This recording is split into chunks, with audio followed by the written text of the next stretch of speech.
is Mississippi Matters in partnership with the United Way of the Capital Area. Hello, everyone. I'm Erin Pickens, and welcome to this week's edition of Mississippi Matters. Criminal justice reform has been a hot topic around the country and here in Mississippi. And this week, our guests are going to explore more about this topic. We have with us this week Adalius Thomas. He's a retired NFL player, and he also played college ball right here in Mississippi at the University of Southern Mississippi. Also, we have Maurice Clifton. He is the president of an organization called SAIL, and he's going to tell us a little bit more about that here in just a few moments. But Adalius, we want to start with you. Tell us more about your efforts to work with criminal justice reform, and you've done some things right here in Hinds County. Yeah, one of the things we did at Hinds County is set up a forum when you have Democratic or Republican people that are going for local investment, local offices, and really talked about being able to vote and people coming out to vote, because everybody understands that voting is important for the presidential election, but they don't really participate as much in the local election. And your local election affects you more than anything with your district attorney, your judges, your incumbent of the Superior Court, people in the circuit. And so always it's important to go out and vote, and that's one of the things we did, is set up a platform so that constituents could get a chance to talk and speak with the people that have been there and have allowed the things to go on for years and years, and someone to come in that was new to voice their opinion. And a lot of times, one of the guys don't show up because he doesn't want to answer the questions of the constituents. And so that's one of the things that we did in Hinds, is set their platform up and let them come out and have a discussion about it. What is it that motivated you to get started with this effort?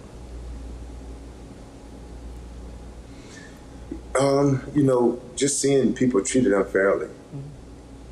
That's the biggest issue that you have, is watching people that you know don't have voice, don't have power, and being able to be in a position where people like football, and that's one of the main sports or main events that you have in the United States, is people enjoy the thing of football and they listen to football players. Not that they're saying something different than the other people that's living it, but it's because they feel like your voice matters. And so you lend your voice to people that doesn't have a voice, and give them hope and give them opportunity to be heard via your voice.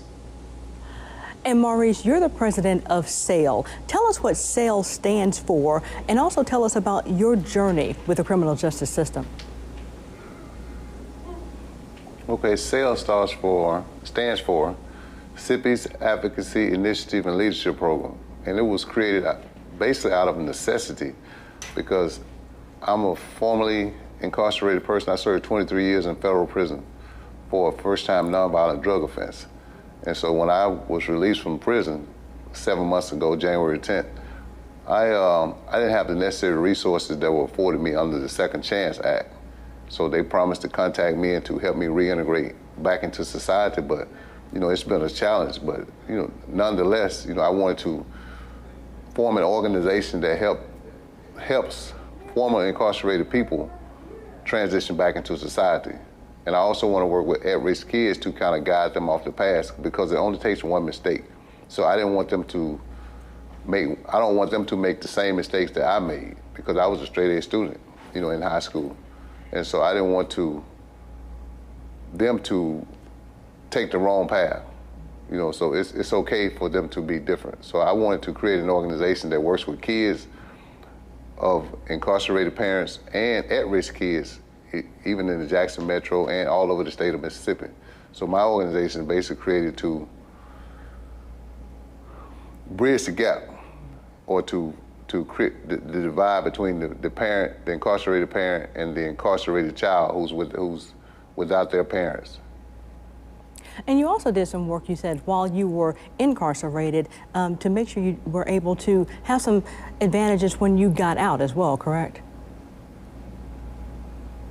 Right. What I did was, I took every class I could, Erin. And one thing I did was, I got certified to teach NCCER, and which I want to also bring that to Jackson, because it's so imperative that we as formerly incarcerated people have a trade when we come out. And it's hard finding a job. People frown upon you when you go and try to apply for a job once they find out that you've been incarcerated and for the number of years that I had been incarcerated.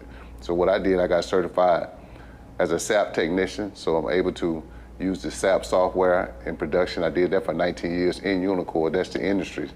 You know, it's a double-edged sword. You know, people say that the industries in the federal system keeps us incarcerated, but it actually, you know, helps us to become gainfully employed and teach us skill. So I learned to type. I type about 60 to 75 words a minute. And so I took everything that I could while I was incarcerated so that I would have a better chance to not reoffend. You know, so going back to prison is not an option for me, and I want to ensure that my brothers and sisters who are coming out of prison have the same opportunities I had. And you said you've been out since January, correct? Yes, ma'am, since January 10th. How have things been going for the past few months? Whew, man, it's been rough, but you know, it's been a challenge, so to speak. But you know, I have family and loved ones who've helped me make the transition, and then I have a burning desire to succeed. While I was incarcerated, I learned that credit is everything, so I worked on my credit. So I came out with a 700 plus credit score. So that has opened up a few doors for me. And so also my training that I took inside has enabled me to possibly start NCCR here in the Jackson area and work with a couple of organizations to get that implemented into some of their training. So I want to treat, you know, I taught classes for about 15 years while I was incarcerated. I taught reentry classes. I developed a class called Breaking Ties, where it teaches a guy how to break their criminal thinking. So we have to first change within before we can even come out and then be ready for society. You know, like Adalius said, they turn you loose in the middle of the night. If I had not prepared myself to be a productive citizen, then it would have been easier for me. It's easier for me to reoffend and to go back to the streets than it is to actually employ myself. And I say that, but I want to change. You know, I had to change for me, you know, and my sons. So I have, you know, 4 sons. I lost one of my sons right before I came home, and I always taught them to be their own independent businessmen. So while I was inside, we created an organization called 2 Black, where each one of them one of my sons do tattoos, so here's this 2 Black art. My other son does apparel, so here's this 2 Black apparel. So everything is under that banner, so we're creating our own clothing line to where we felt the need for us to spend our money with our own culture, you know. So I want to do the same thing in my town of Mount Bayou and in the Jackson area and all over the state of Mississippi. So I want to empower kids to realize that they can become their own boss and teach that spirit of entrepreneurship, you know, at an early age, and for them to stay away from the streets. And Adalius, when you hear stories like Maurice's, what do you think? I'm sure you hear stories like his all the time. Man, the crazy thing is, no matter how often you hear them, it doesn't get any easier or better. Because you shouldn't hear stories like someone is a first-time offender spending 23 years in jail. I mean, it's heartbreaking, you know, to know that you have 4 sons. But I would say that I commend you and the efforts that you've done just to educate yourself. I think the state should appoint you as creating a curriculum for people to get out of jail. And you teach each prison and put a curriculum together that will go before the governor, who, you know, vetoed the one that allowed people to get out of jail. You're a perfect example of someone that has been through it, you've done it, and there's nothing like experience. You can go through everything else, but being that you were in there and you did that hard time, and you know the ins and out of the system and what the person in there needs, what it's like to be on the outside. I mean, you're a great story. It's almost like a movie. And for our viewers who are out there who, they hear about criminal justice reform all the time and they think, it's such a huge topic and, it's like, what can I do to help out with something like this? What are some things that people on the outside can do to get involved with criminal justice reform?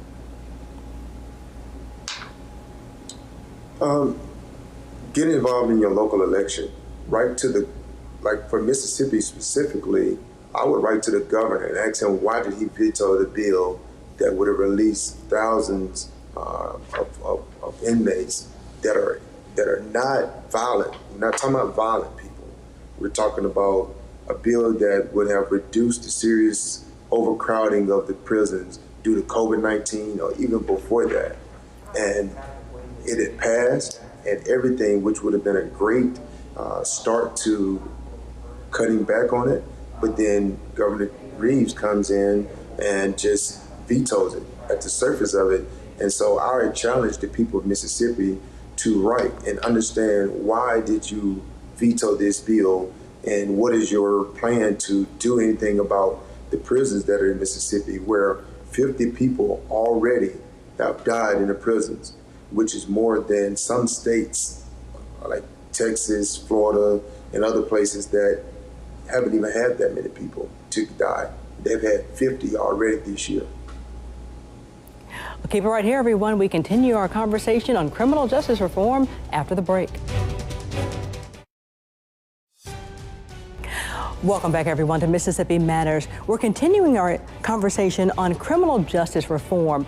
We're talking now about how education plays a huge role in this topic. Our guests today are Adalius Thomas and Maurice Clifton. Adalius, we want to bring you back into this conversation about how education is connected to criminal justice reform.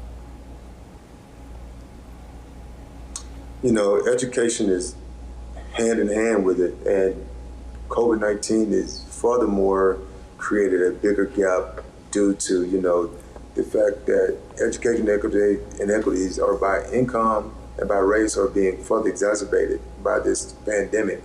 And so when you look at the injustice evidence from the pre-K to 12 plays out in the state and local education funding is inadequate. The disparities are bad, and the digital divide, because everything went to online learning, where you have low-income homes that can't afford Wi-Fi, so they can't get the things of basic needs that they need. So that's one of the things that we're really trying to do is push the FCC to make Wi-Fi and digital stuff available in rural areas and in low-income areas to make it more affordable.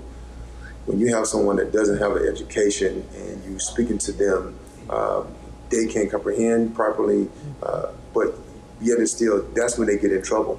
With your math and reading scores in Mississippi are 49 and 50 on a consistent basis. Mississippi is just one of those. When you look at Alexander versus Holmes in the court case, where they looked at the disparity of segregation and how blacks being at one school, white being at another school, and the disparity of test scores. All those things of the Delta is just more stories that you just hear about Mississippi. And so it's very important to spend more money on education, and you get the return on your investment by having better citizens, productive citizens who can pay taxes and be a good citizen to society, instead of putting money to the prison system and being more in debt and punishing people for nonviolent crimes. And Maurice, you mentioned when you were incarcerated that you used education to help you. You said you took every class that you could. You even taught some classes while you were in there. Talk more about how education helped you while you were incarcerated and how it's helping you now that you're out. Well, the biggest thing, the biggest way it helped me, when I first went in 1997, I wanted to take every day. My reintegration back to society started then. So I knew that I had to take everything I could. So first thing I did was I took typing. I didn't know how to type, so I learned how to type. And what it did, it better equipped me to find the best jobs inside, which was Unicor. Most institutions, it was Unicor, so I ended up getting into the business office. And so I taught re-entry. And I knew that a lot of guys I saw coming back that were reoffending, they didn't know how to write a resume. The same .code skills that they use in prison are the same one that they use outside. So I learned the system of how to effectively write a resume. So I taught resume writing skill, interview skills, anything to do with reentry. You know, how to get a job, how to dress for success. And so we did. The staff were so impressed with some of the programs I was doing, they let me participate in job fairs. So we created mock job fairs, and we did seminars where people came in from the outside to teach guys some of these same skills. You know, so one of the things that if there are anybody who's incarcerated that are watching, I encourage you, man, if you're inside, learn a trade, take every class you can, because it's not easy out here. You have to be ready to fight the uphill battle, because people are going to already judge you based on you being incarcerated. And so that's one of the things that prepared me. They're building prison based on our kids' reading level. Mm-hmm. You know, so like Adalius said, Mississippi is like at the bottom of the totem pole. So we have to get our kids up to par in the educational system, because when their reading scores come out, they're saying that we need another prison over here in the Delta, because these guys are not going to be able to be productive citizens, so we're going to build a place for them. So they have monetized the prison system instead of putting the money in education like Adalius say. So I just think it's unfair to our kids or to the citizens of the state of Mississippi and over the United States to watch them build prisons to house our kids. 1 in every 3 black male will go to prison. That's a statistic. 1 in every 7 white male, or 1 in 7 white Hispanic males, and 1 in 14, white males will go to prison. So what are they telling you? That for every 3 kids that you see walking down the street, 1 of them will be in prison before he's 17. And then we're letting our kids get caught up in the criminal justice system at an early age. What that does is all your juvenile charges that you have, whether it's truancy or anything, that's on your record. So in the federal system, they use that to sentence you and give you more time. So this is something that they're not doing. We have to, like Adalius said, we got to do on the local level. We got to start in our municipalities and educate each other on the things that are going around in the system. And you also mentioned too, Maurice, about communication, education and communication on the inside. Even communicating with the staff inside the prison is important. Yes, what I did was, while I was at Beaumont, they had a group to come in and start a gavel club. So we ended up transferring that gavel club. Gavel club is a offshoot of Toastmasters. So I ended up starting a Toastmasters, and I saw the change in the different guys building up their confidence and communication skills, allowing them to be able to communicate with each other and with staff. There's a great divide within the criminal justice system of how staff interacts with inmates. So what Toastmasters did for me, and a lot of the guys that I saw, it bridged the gap of communication. You can understand, and you had the confidence to approach a staff and to explain your problem to them. So I ended up starting the Toastmasters in Yazoo, inside out. And so Toastmasters, the statistic says that when a guy is effectively able to communicate with staff, then he's less likely to reoffend, and it builds him confidence to even on a job interview. So it was so many things that that Toastmasters did for me on the inside. So if there's anyone, if there are any institutions around, they should start, whether it's the local jail or anything, and I think that they should even do it. They have Toastmasters for kids. So I want to start a Toastmaster organization. I'm looking to join one here in Jackson, but I like to start Toastmaster within the public schools to teach kids the confidence of speaking to their peers or their elders or anything, just proper communication skill.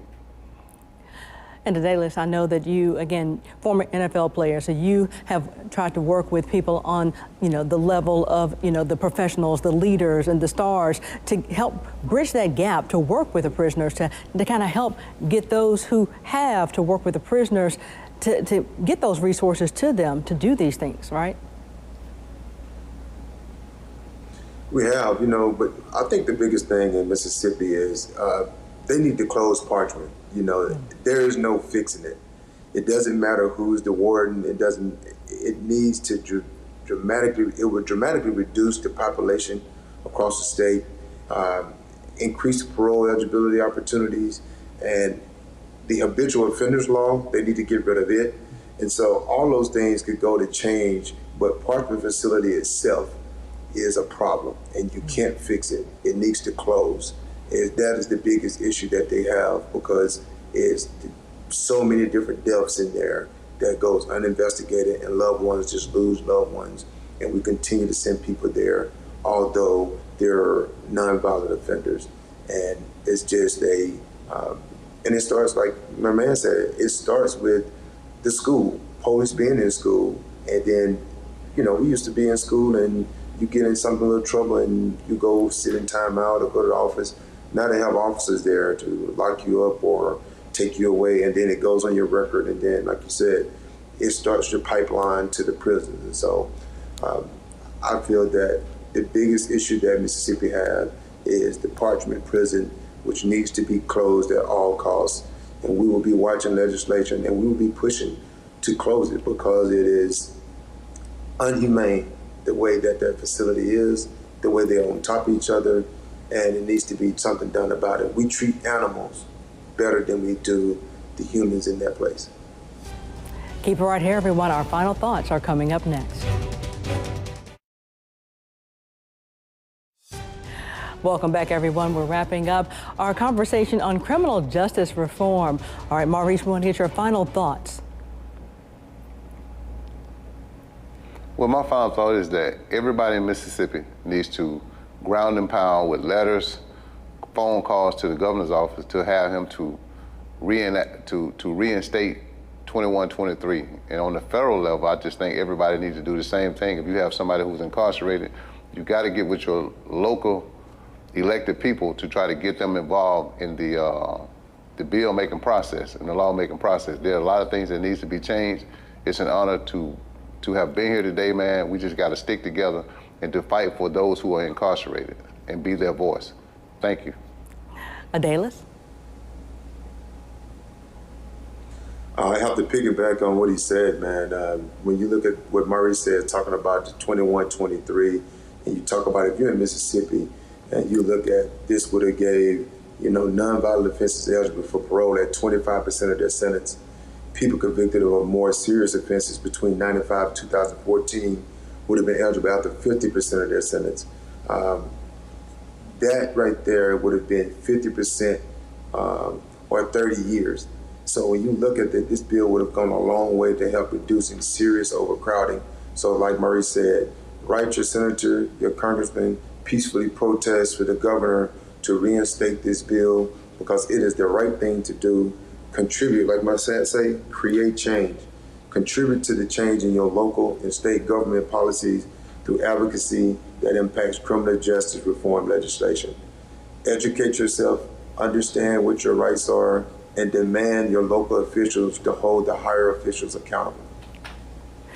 Thank you so much, Adalius Thomas and Maurice Clifton, for this week's conversation on criminal justice reform. And thank you all so much for watching this week's edition of Mississippi Matters.